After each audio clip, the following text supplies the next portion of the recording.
আচ্ছা, তো আজকে আমরা শিখবো যে কী করে আনলিমিটেড ইনস্টাগ্রাম আইডি বানানো যায়, এবং এই আইডিগুলো বানিয়ে আমাকে দেবে, আমি তোমাদেরকে পার আইডি হিসাবে একটা অ্যামাউন্ট দেবো।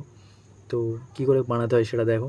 প্রথমে যে কোনো একটা নাম দিয়ে দিলে, ঠিক আছে, ইউজার নেমে যে কোনো একটা নাম দিয়ে দিলে, শুধু দেখবে যে ইউজার নেমে যেন কোনো ডট না থাকে, তাহলে সমস্যা আছে আমাদের। তো এটাকে কপি করে নেবো, ঠিক আছে। কপি করে নেওয়ার পরে নেক্সট মারবো। মারার পরে এখানে যে দেবে নিজের নাম দিয়ে @ডেট, মানে যে নিজের নাম দিলে তারপর দিলে দিয়ে যে আজকের যে ডেটটা সেটা দেবে, ঠিক আছে। তো হলো হয়ে নেক্সট মারলাম। মারার পরে এখানে অ্যাড নিউ ইমেল মারবে, ঠিক আছে। মেরে যে ইমেলের যে সাইটটা সেটা আমি দিয়ে দেবো তোমাদেরকে। তো এই যে ইমেলের সাইটটা, এটাতে তুমি করতে পারবে। তো এখানে নিউ র্যান্ডম নেম মারলে ওটা সুইচ হয়ে যায়, মানে নতুন নতুন আসে, ঠিক আছে। তো সমস্যা নেই, ওটাতে মেরে করার পর কপি করে নিলাম, করে আইডিতে আসলাম, এসে ওই যে মেলটা কপি করেছিলাম ওটা এখানে পেস্ট করলাম। তো এবার ওই মেলটাতে কোড যাবে, সেই কোডটা আমরা ওই সাইটেই পেয়ে যাবো, ঠিক আছে। তো সাইটটার লিঙ্ক আমি দিয়ে দেবো, সমস্যা নেই, আমার হোয়াটসঅ্যাপ চ্যানেলে আছে। তো এটাকে কপি করে নিলাম, নেওয়ার পরে এখানে কোডটাকে দিলাম, দেওয়ার পর নেক্সট মারলাম। মারার পর এখানে ওখানে অনেক অপশান আসতে পারে, জাহাজ মোটামুটি এখানে এটা দেওয়ার পর স্কিপ করে দেবে, ঠিক আছে। তো স্কিপ করে দিলে, ঠিক আছে। এখানে ফটো দিতে হবে, তো এখানে টেকে ফটো করে নেবে, ঠিক আছে, তাহলে বেটার হয়। তো এখানে যে কোনো একটা ফটো যেরকম খুশি, কোনো সমস্যা নেই, একটা ফটো তুলে নিলে, নেওয়ার পর এখানে ক্লিক করে ফটোটা আপলোড করে দিলে, মানে নেক্সট মেরে দিলে, তো প্রোফাইল পিকচার দেওয়া হয়ে গেল। তো এখানটায় মোটামুটি হলো।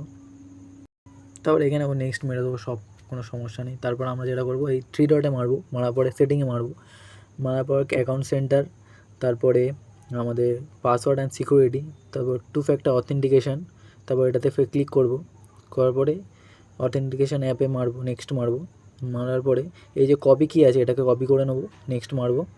মারার পরে এই যে কপি কিটা যেটা আমরা করবো, আমি একটা জিনিস দেখিয়ে দিই তোমাদের সুবিধা হবে। এই যে কপি কি সাইটটা, তো এটাকে দুটো একসাথে মার্চ করে নেবে, তাহলে তোমাদের বারবার সার্চ করতে হবে না। মার্চ করে নিলে, মার্চ করে নেওয়ার পরে যেমন একটাতে ক্লিক করে নিচে দেখো দুটো আছে, এবার যেটাতে ক্লিক করবে সেটা সাথে সাথে খুলে যাবে, কোনো সমস্যা হবে না।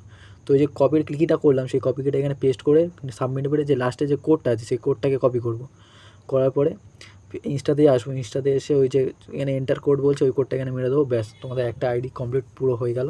আমি এখানে একটু ধরে ধরে করলাম বলে বেশি সময় লাগলো, তোমরা করতে করতে হাতে স্পিড বেড়ে যাবে। তো হলো, এবার তোমরা যেটা করবে যে এগুলো গুগল শিটে রাখবে, তো গুগল শিটের লিঙ্কটাও আমি দিয়ে দেবো, সমস্যা নেই। গুগল শিটে রাখবে, তো গুগল শিটে কী করে কোনটা কোথায় রাখতে হয়, কোন ঘরে কোনটা রাখতে হয় সেটা একটু ভালো করে দেখে নাও, কারণ নাহলে সমস্যা হয়ে যায়। তো 1 নম্বর ঘরে রাখবে তোমরা 1 নম্বর ঘরে রাখবে তোমাদের যে ইউজার নেমটা, সেই ইউজার নেমটাতে আইডিটা খোলা ছিল, যেটা আমি ফার্স্টে কপি করেছিলাম। তো সেই ইউজার নেমটা এখানে দিলাম। সেকেন্ডে পাসওয়ার্ড, যেটা দিয়ে আইডিটা খুলেছো সেই পাসওয়ার্ডটা এখানে দিলাম। তৃতীয়তে হচ্ছে যে মেলটা দিয়ে আইডিটা খুলেছিলে, যে ক্রোম থেকে যে মেলটা নিলাম ওটা এখানে দিলে। 4 নম্বরে হচ্ছে যে 2FA যেটা বড় যে কোডটা, সেটা 4 নম্বরে দেবে। তো এরমভাবেই একটা আইডি কমপ্লিট হয়। তো এই হচ্ছে জিনিস। এরপরেও যদি কেউ না বুঝতে পারো, আমাদের কন্ট্যাক্ট নাম্বার দেওয়া আছে, আসবে, আমি পুরো A to Z ধরিয়ে বুঝিয়ে দেবো।